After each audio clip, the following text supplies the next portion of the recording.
Yeah, so here you go, man. The Game, the documentary too. Basically, from what I got from this album, it's a dope album, and definitely this one in time will, it will be a classic album, because it's you can't point out shit on here that we already don't know about Game that he does, and he just have a formula and it worked. When everybody said Year of the Wolf, it was a compilation album. Documentary 2 is gonna be what we expect, and it was. He delivered on this. It's just like a story of a day in Compton with the Game. You get a '90s vibe from it. It got some good little play on movies like Friday on here, some good features, production. He messes around with different flows, and of course he name drops in a motherfucker. We already know that, but I gotta say he definitely delivered on this project. I think the joint drop next week, and then a physical drop a week after that. So it is what it is. Let's go ahead and talk about this joint. I mean, features, he got Kendrick Lamar, Dej Loaf, Shasha, Ice Cube, Dr. Dre, will.i.am, Diddy, Ab-Soul, Marcus Black, Jelly Roll, Q-Tip, Eric Bellinger, Future, Sonya, Kanye West, of course, and Snoop and Fergie. And damn, if he didn't put together a good album. It starts off with the intro, basically him seeing somebody and asking them, yo, blah, blah, blah, you know this nigga, yada, yada, yada, and basically opens the album up with Game shooting a nigga, you know what I mean, on some hood shit. And then it goes into the track On Me featuring Kendrick Lamar, which is a dope record, sampling the Erykah Badu record, On and On, if y'all remember that from the mid 90s, you know what I mean, dope beat, the sample, that was crazy. Kendrick and Game both had nice verses, lyrics on point. It just was a good record. Moving on to Step Up featuring Dej Loaf and Shasha. Totally 90s inspired record by far. The Step Up, Brandy on the hook, it's like sample of her voice. Y'all remember that record from the 90s.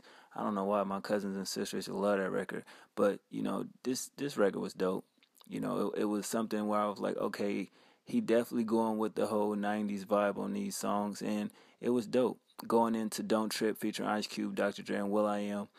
Legend, to me, legend past and present, on this song. I mean, it's cool, I fuck with it, but it's a song that you're not going to really get the first time, not literally get it the first time. What I mean is, like, you can be like, you know what I mean? It's like, oh, okay. You know what I mean? To appreciate it, you got to at least listen to it a couple times to it fits in the story mode of the project. Then it goes into, Standing on Ferraris featuring Diddy. That Biggie beat, y'all already know what that beat is. Of course, Game doing what he do. Diddy shit talking at the end of the record as you usually do. And it was a good record. I definitely like the bars he spit on that and some of the lyrics. It was fire. And, moving on. Dollar in the Dream featuring Ab-Soul. I still feel how I feel. That's J. Cole shit. You know what I mean? He made that term classic in a sense, but that's one of my favorite joints on here. You dig? Ab-Soul on this joint. I definitely fuck with them background vocals if y'all listen closely. The jazziness of the beat, the bars, and Ab-Soul came through and did his thing. And of course, we all seen a shot at Lupe 50 on this motherfucker, but that shot at Lupe kind of threw me for a loop. Like, damn, why this nigga throw a shot at Lupe like that? But it is what it is. It still was a good song. But I didn't like the way Lupe replied to it. I thought that was kind of lame for you being a lyrical nigga. I mean, he just made that shot he gave you seem relevant. You know what I mean? Seem relevant. Moving on to Made in America featuring Marcus Black. Definitely fuck with that record, man. Jazzy, soulful production. It's just a good record. I fuck with that. You know what I mean? Going into Hashtag, I didn't like that song at all. Dude, Jelly Roll sound like a fake ass Lil Jon. I don't know if y'all caught that, but I did. I didn't fuck with that record at all. Going into Circles featuring Q-Tip, Eric Bellinger, and Shasha. Crazy record. The topic that they rapping about is, between him, the Game, and the chick. I thought that was pretty dope. And kind of different, but, just a little twist on the situation. I thought that was nice. Jazzy beat.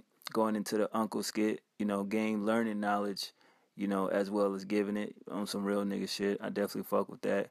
Going into Dedicated featuring Future and Sonya.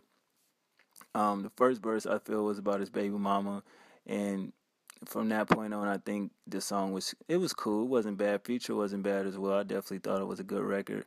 But at this point, you listen to the album, you like, damn, this motherfucking album is kind of goddamn long. You dig? Um, Shit. But you keep it moving. Bitch, you ain't shit is number 12. It's an anthem for the thought hoes, not in a good way, in a bad way, in my personal opinion. Just like, bitch, you ain't shit. Like, we all know bitches that ain't shit. Straight up, we see them every day, no matter where we at, school, work, the mall, club. You dig? Anywhere, anytime you'll see a bitch that ain't shit. It is what it is. So I'm actually glad he got a new song like that out in the streets right now. Moving on to Summertime featuring Jelly Roll. Definitely a mellow type production. You hear the Meek Mill ad libs in the background. I like his flow was smooth. You know, the hook was cool. Definitely a cool record. But seeing how the summertime is over, yeah, that kind of threw me for a loop. But it is what it is. We can play this shit next summer. Going into Moolah featuring Kanye West, I was disappointed that we didn't get a Kanye verse on here. I was expecting a Kanye verse. I mean, it's cool. The sample, I fuck with it. It's about money. You know, basically that's the song. I thought that sample was dope. I thought the hook was alright. Kanye did it, but it just wasn't, you know, that whole Kanye game, you know, wouldn't get far vibe I was looking for. But moving on to the documentary too, DJ Premier produced it, of course. It's this dope hip hop, 90s scratching. You hear all type of ad libs and vocals in the background of the record. Game doing what he doing, killing the song, lyrics, flow, everything. That's the type of records that I like when Game jump on and do what he do to him, cause he just murdered motherfuckers. Going into New York, New York, I was so mad at this record, bro, because it's a dope fucking song, but I just feel like you know, it was too short.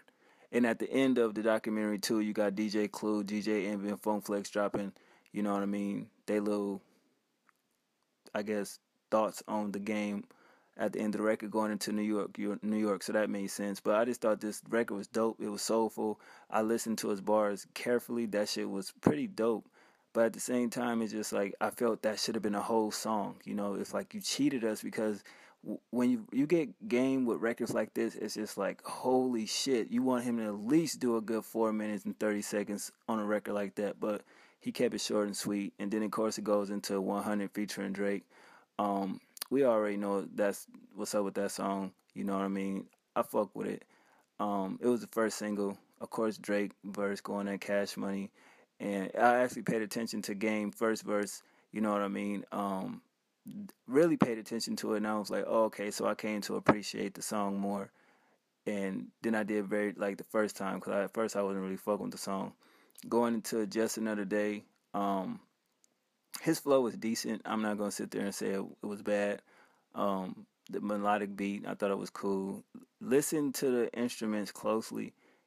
It's just so fucking raw to me, at least. You know, I just love certain sounds and shit. I thought the lyrics, I can appreciate the lyrics, you know, and the hook was soulful. You know, I had no problem with it. It was dope. And then the last track, L.A. featuring Snoop Dogg, Will.i.am, and Fergie.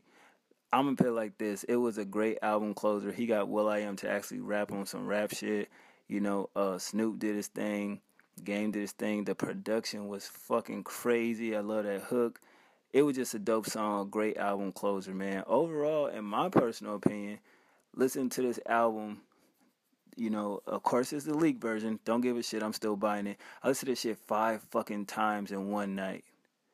That's crazy. Like, I listened to it to get every bit of everything, you know, out of this album. I listened to it 5 times, you know. In my personal opinion, this is a 9 out of 10. You know, 17 of the joints is fire. And the production a 9 out of 10. But this is just this one. We ain't even heard this two yet.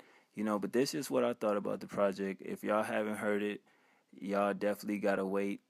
Y'all should wait until it drop and listen to it properly in its full entirety. And definitely, man, if it when it drop in stores, I suggest you